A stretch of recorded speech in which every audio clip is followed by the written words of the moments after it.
Welcome to episode 532 of the show. Now, before we begin, I'd like to apologize because today is one of those out and about recordings, and I happen to be making these recordings while I'm next to some cows and some livestock, and I think there's a welder in the background. Don't ask me why I happen to be in such a place today. I might tell you at some future recording, but right now, just suffice it to say, I'm surrounded by cows, goats, and welders. So, back to the focus of the show. Today, we're going to be looking at the magic of getting referrals when we get our clients and our customers to refer business people to us. Sorry, refer their friends, their family members, and their associates to do business with us. Now, some people prefer to get low hanging fruit by waiting for people to refer them, and that's okay because there's some people who intuitively do a really good job at business, customer service, and that sort of thing. And so you do get some people referring business to you that way. But the real magic happens when you proactively ask for referrals.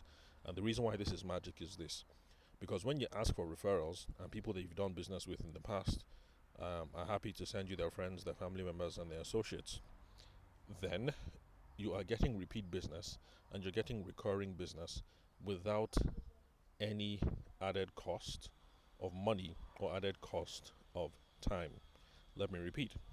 When you start getting referrals proactively, then you are getting repeat business without having to spend money to chase people down by advertising or to spend time by sending your salespeople out or by going out and having to talk to more people. So it's a nice, neat, tight little way of getting recurring business just by asking people who have already done business with you and who don't have to be sold all over on the um, on the opportunity of getting other people to have that stellar treatment that you've given to them as well. Now, there are a few things that we have to be mindful of. Before you ask for a referral, you have to be cognizant of a couple of things. Number one, you want to make sure that the customer experience was top notch. You want to be sure that they are satisfied, that the product or the service that you offered gave them the desired results, and then you also want to make sure that they're happy overall with everything that happened while they were doing business with you. And this is the reason why you want to pay attention to these three things. There could be more, but you'll find that whoever you find that has listed things that you have to pay attention to before you ask for referrals, you see that they can be summarized kind of under these three headings. So the customer experience, you want to be sure they're satisfied and you want to be sure that they're happy. Now, this is the reason why. Because if we score poorly on all three, they had a bad customer experience, they weren't satisfied with the product or the service, and they were unhappy about how they were treated, you'll find that most people want to keep their family, friends, and associates away from you because they don't want to refer that kind of service to you. To them. Because when they do that and that person comes to you and they get a crappy experience overall, it's going to affect the personal credibility of the person who was referring. So let me use an example that I used on a blog post. So let's say you created a name for yourself on Instagram, the website, by saying that what you do is you sell authentic faux leather. I think it's called faux leather. You know, the leather that is made from it's made from it's not made from cowhide, but it's made from what's it called? Plant materials, plant fat, and things like that. So if that's what you sell, and you've made a name for yourself by saying that you sell authentic, top of the line, you know, the stuff that is raining, that is moving in Milan, or that is raining in the UK, or whatever. So if that's how you set yourself apart, but then somebody comes and does business with you, they have a poor customer experience. The leather goods that they receive, the bags and the shoes, they think they're crap. They think it's cowhide, and so you're not running sustainable business. Sorry, not sustainable business. What's it called? Is it ethical business? And I can't remember.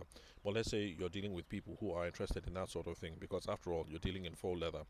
And as Nigerians, let's not say that that's not possible, because I've listened to several podcasts where we have Nigerian entrepreneurs, returnees, noticeably, who are opening up vegetarian vegetarian option businesses and different kinds of lifestyle choice goods and services and things like that.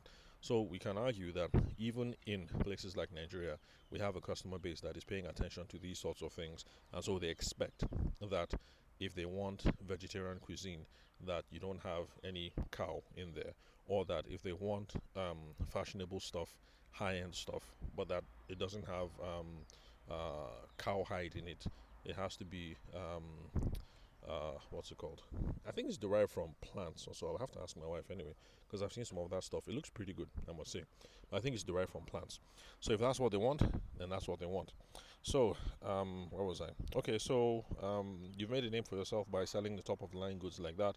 The person does business with you and thinks that what you sold them is fake, or it's not top of the line, or maybe it has some cow hide in it, and then they're terribly unhappy. And because of that, they are not going to refer the other friends, family, and associates who are concerned about these sorts of things: sustainability, the environment, animal rights, blah blah blah. Do not refer them to you, because if they come to you and they receive that kind of treatment, then their own personal credibility as someone who is concerned about the environment, or concerned about animal life, or concerned about alternative lifestyles, then their own reputation and now becomes tarnished. So that's the reason why, if we fail on all these three, people are not going to send business our way. But then, if we get a plus on all three of them, customer experience is top notch. We're polite, we're professional, we're timely. Um, and then there's satisfaction because the leather goods are sophisticated, no animal products, they don't break, they look nice, they smell good, they have the gloss, the sheen, or the matte finish, or whatever it is that you're looking for, and they're really happy about the experience. Then they are going to send more people your way, because that will emphasize, or rather, it will reinforce their own personal credibility as someone who is worried about the environment and sustainability and all that.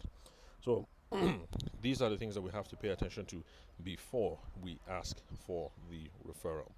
I will bring this to a close now, and at the next episode, we're going to go into the mechanics of how we go about asking for that referral. Now that we're done with this really important step, which is that we have to be sure that they were happy, that they're satisfied, and that the customer experience was top notch. So, thank you very much for listening to episode 532 of the podcast. Thanks for your time and attention.